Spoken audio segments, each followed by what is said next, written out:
But I think for a viewer, everyone's been a caretaker at some point, whether it's for an animal or a parent or a sibling or a friend or a child or a spouse. And that has been really interesting to see people who don't have kids but go, I know that feeling. I can relate to this pressure when you're drowning and you don't have any space for yourself. And obviously she makes some very challenging choices.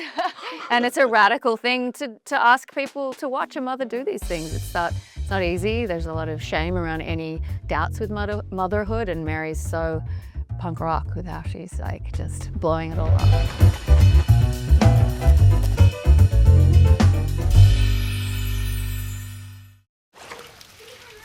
Oh. Oh. Taking down.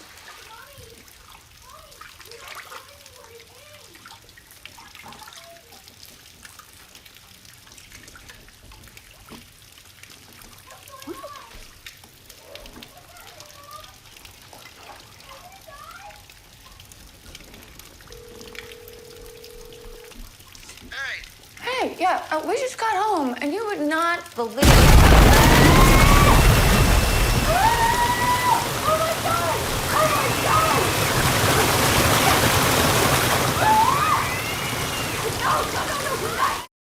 Welcome to the Actor's Side. Today, she has done so much great work over the years and continues to her latest film, If I Had Legs, I'd Kick You.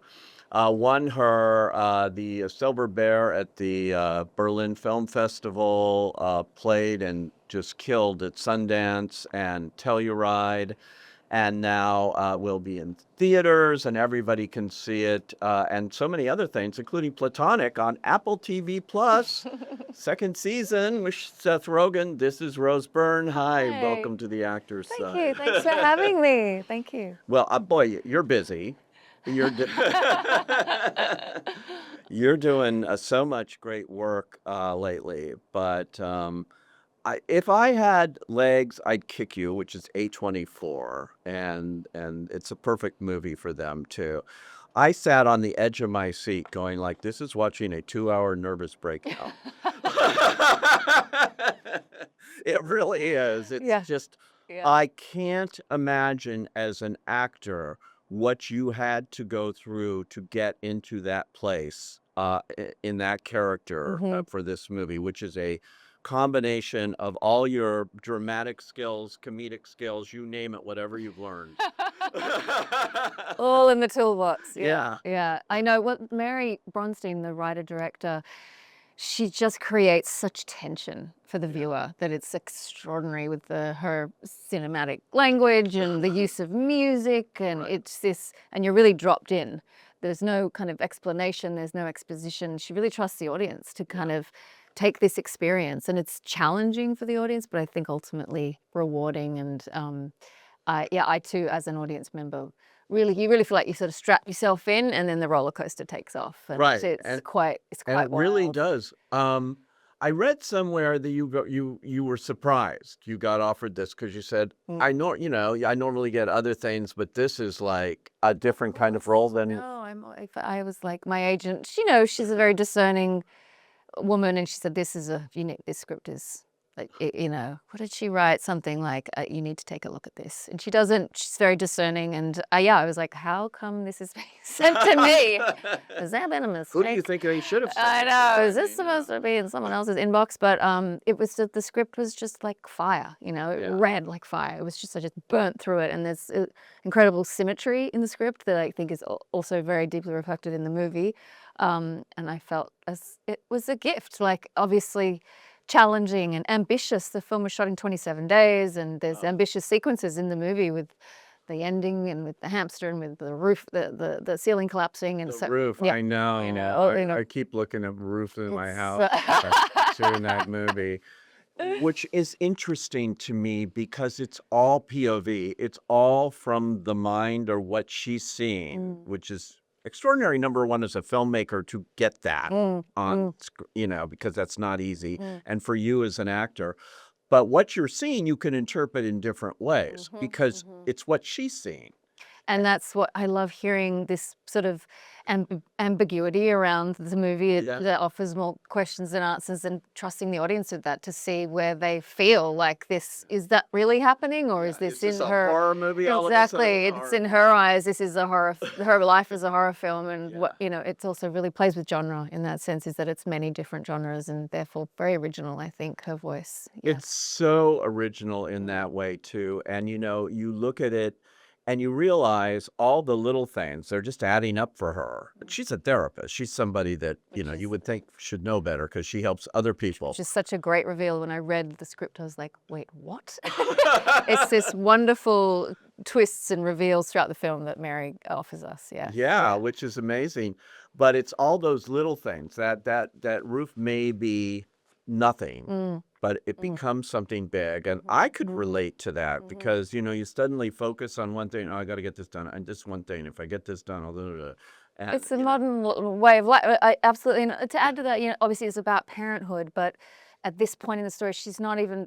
I mean, she talks about it so much in her therapy, but she's really a caretaker at this point, less a parent. The joy of that is not really present. It's this crisis, this caretaking for a very sick child, which is obviously very heavy. But I think for a viewer, everyone's been a caretaker at some point, whether it's for an animal or a parent or a sibling or a friend or a child or a spouse. And that has been really interesting to see people who don't have kids but go, I know that feeling. I can relate to this pressure when you're drowning and you don't have any space for yourself. And obviously she makes some very challenging choices.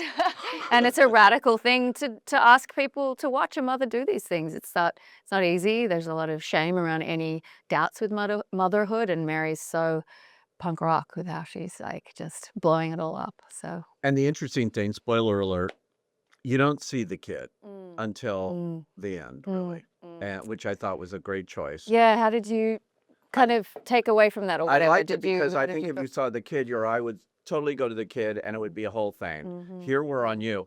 We're not just on you. We're on you. on my nostril. This is close up, extreme, a lot of it, and on purpose. Yes. But I'm curious, it's called the actor's side. Let's talk about process here. When you have a camera in your face like that, film too, which makes noise, how is that trying to... The first day, the camera got closer and closer in the first scene we were shooting, and it was, I could hear the camera going, and I said, are you going to really go to get that close? And Mary was there right next to the monitor and said, yep.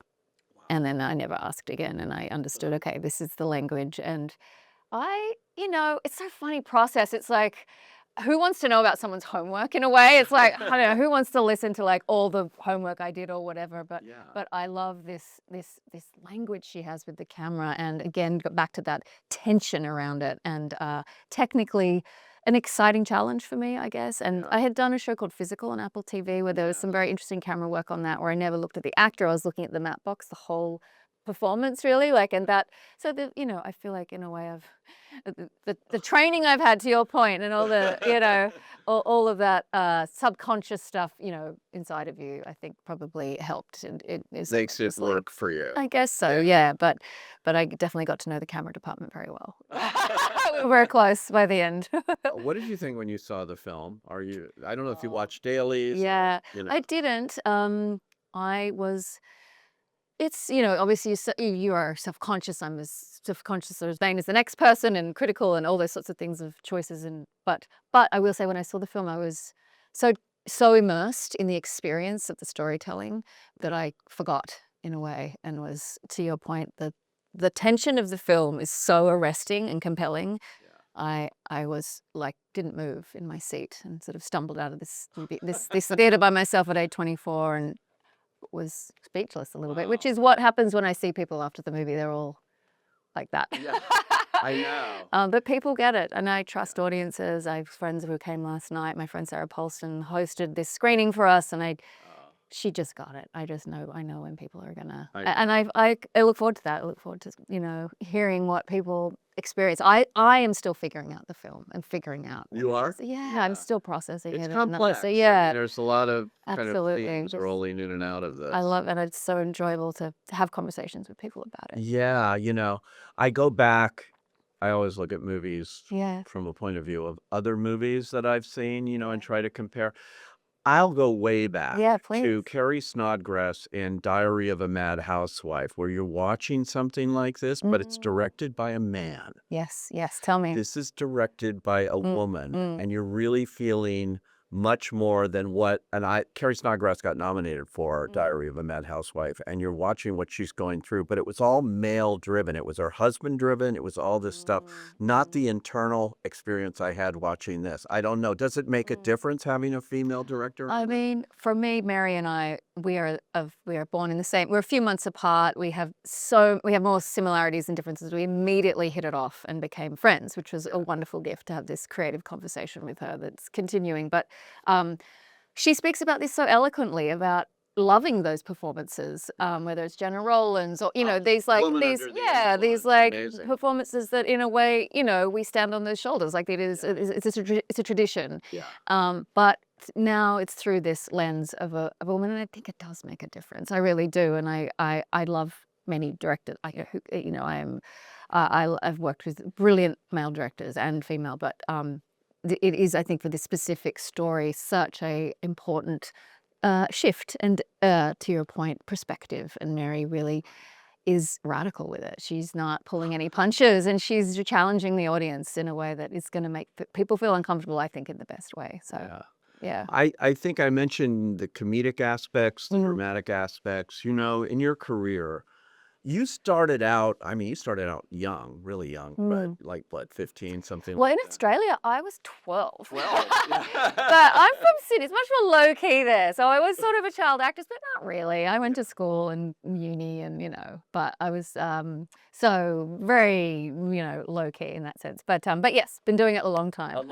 A long time, and you won the Volpe Award very early Oh, on. you're so sweet. a You knew lead, that. really. I mean, that came right out, what, 2000? Yes, Around there. I was 22 or What a 21. way. Yeah. And that was probably your first leading role. You Yes. played blind. Yeah, and- with Clara Law's film, The Goddess of 1967, a wonderful movie. Yeah, Yeah. very talented Taiwanese filmmaker. Yeah, So that must have been a kind of mind-boggling. absolutely. No, and that role was extraordinary, and the film is a truly meditation. That movie is beautiful. She's such a talent. But that was absolutely a huge, moment, or that you have in your career. And I was Yeah. very young, and yes, yeah. And to do that and then play so many great dramatic roles on stage or in movies and all of that. And then what I found so interesting, I think it was probably after Damages, you were nominated for Emmys, Golden Globes, you name it, that great role. Thank you, Ellen Parsons. Ellen Parsons. Opposite the great Glenn Close, who I'm sure has sat in this chair.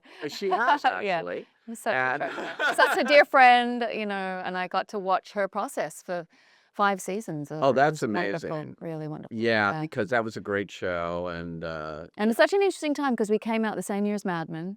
It was before the huge, it was the beginning of the renaissance of long form storytelling. Like Sopranos had set the bar, 6 Feet Under had set the bar, but it was that next wave of shows that were coming in. So that it was were great. And very your interesting time. Ellen, obviously resonated because you were not nominated just once, but a couple of times for Emmys. And It was a wild show. We were on FX, which is a really male-driven network in many ways, and they really believed in the show. John Landgraf is such a genius in that sense, and he loved Todd and Daniel and Glenn, the creators of the show, and I got to, it was and the show is really, I think, actually really copied in a lot of ways. I felt like it was underrated in many ways. I don't think it was quietly kind of groundbreaking, and I got to work with Glenn for these 5 seasons and playing this like antagonistic roles opposite each other, but also she was somewhat of a mentor to Ellen as well, Patty Hughes.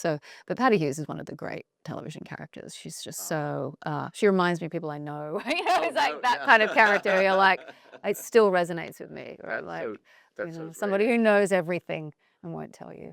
And that led to, for some reason, I decided, hey, I want to do something later. And boy, when you say I want to do something later, your whole career changed. I was so lucky, Judd Apatow and Nick Stoller, who is still a dear friend and I work with to this day. And with them now. I was like, so wanted to, like any actor, I think you want to break out of what you've been. You're immediately, pigeonholed into something. And Well, the industry didn't know it, But did you know you had the comedic chops that you clearly have? I myself love performances that have humor. I think that, and I think it comes from the same. I think comedy is harder. I think it's more subjective. If something we can all collectively agree what something is sad, but if something's funny, it's very subjective. And for me, those performances that always come from that place are the ones I love. So I don't really know if and comedy's sad. Someone can be a funny person and not a funny actor. And Right. plenty of comedians aren't funny people. I've learned too over the years working with so many. So Very serious. it's very ephemeral. It's a very ephemeral thing. It's Yeah. so you did get him to the Greek, Yes. and Get into the which was Greek, great fun. and then led to Bridesmaids because of So- Judd produced Bridesmaids, and yes, I was such a huge Kristen Wiig fan, and when I went in to read with her, I and couldn't Spy. believe it. And Spy, which is also I love Spy. It's also underrated, I think, and people are still discovering that film and telling me it's their Oh, their it's kind of happy great. movie they watch on a good. Melissa McCarthy's another one. She Yeah. can play drama Wonderful. so well, Such a and wonderful but you actress. only thought of her as the opposite here. Yeah. You only thought of her as a This comedian. brilliant comedic, like genius. I know, and she was just such a revelation. She's such a wonderful actress, Yeah. Melissa. Yeah. And I wanted to ask you about, Nick Stoller again, because you have worked with him a lot. Obviously, Neighbors and its sequel, and with Seth Rogen. It's Seth, yes, yeah. Now, 2 seasons of Platonic on And Apple. you're Yeah. doing Platon. Look at Yeah. Seth, the king of the Emmys. King of Apple. He's the I king know. of Apple. I know. I texted him and I was like, I'm just going to congratulate you on one of them, okay? 'Cause I don't have time to go through it. And he was That's so dying. But funny. it was, he was writing the studio on season 1 of Platonic, yeah. And so I felt like I was like, tell me, we would talk about it. And, he's such a creative, he's just so curious. And Yeah. I was like, wow, what is this? And he was kind of describing the world to me. And so it was wonderful to hear about the early gestation of it and then to see it. I And was then like, to see it at wow. the same time while your show, now in its second Yeah. season, Mhm. which is just great to see. I mean, you and Seth definitely have that chemistry from Neighbors, and I know, and yeah. dare I Hope so, say, yeah. Teenage Mutant Ninja Turtles. I know. He which I keeps giving love. me some jobs, which is like, we have a great time, He's Canadian, I'm Australian, but it's again that thing of chemistry. You're not quite sure when or how it happens. It's like lightning in a bottle a bit. So when you've got this lovely conversation, I feel like we're sort of a troupe now at this point with Nick and him and I and Carla and Luke, and it's a lovely thing to return to. There's sort of a tradition in it in a way that I feel akin to. So it's been really been lovely, and I think season 2 is really, really strong. I think it's really funny, and it's a good hang show, and Yeah. you can relate to it on many, many levels. The show. And that's fun coming after Physical, Yes, which my wife made to be sure you tell her how Oh, much I really? loved Thank you to your Physical. wife. I loved Physical. Oh, I loved it. And Annie She Wiseman was created devoted it, to that, and It was and a she great was, character, one of Sheila my faves. Rubin. I miss it. I miss it. I miss doing that. Do you? Oh, yes, you I love it? missed it. I do. I just loved the world that Annie had created, and that character was so rich and challenging, and it was such a. I just loved the whole world of it. Really was my entry point. I was like, I want to be part of this story, and so I miss it. I do. Mhm. Wow. Do you like doing television like that? I do. It's so interesting to like the difference of long form storytelling, right? And like establishing this relationship with the audience and then challenging it, right, at every turn, but over a longer period. Whereas a feature, it's like far different storytelling in that sense. And Yeah. to be able to navigate the two, I feel very lucky to have had that opportunity. Yeah. But you're playing a character, like you told me, 27 days on If I Had Legs. Mhm. You're playing. Not a big budget, an Indian. No, and it's a Yes, different yeah. thing. It's a different kind of relationship between actor and character than maybe you have on Physical, or 3 seasons there, or 2 seasons so far on Platonic, and different things like that. Yeah. Yeah, Mary and I had a great time in that sense. We had a great rehearsal period. She was so determined. She worked with Conan for a year, over Zoom and the visits, just discussing this character. Same with ASAP Rocky. And then once I came on board, we sat down for over a month and just talked through the script and started this conversation. And without that, I would have felt pretty untethered, I think, because it was complex and you're really dropped in and all those sorts of things. But yes, I know. I never know how interesting the homework of it is like. I don't know, but we spoke to many I should have parents, mentioned Conan. Oh, It's yeah, so I know. surprising Isn't it to see wonderful? him in that role, Yeah, and he's really good. he's really good. I'd Yeah. never seen him act Mm. before. Yes, I know. And as Mary put it, he's not an interloper. He's not just doing Conan, like as a No. kind of a stunt. It's like very much a performance. It's very different from him.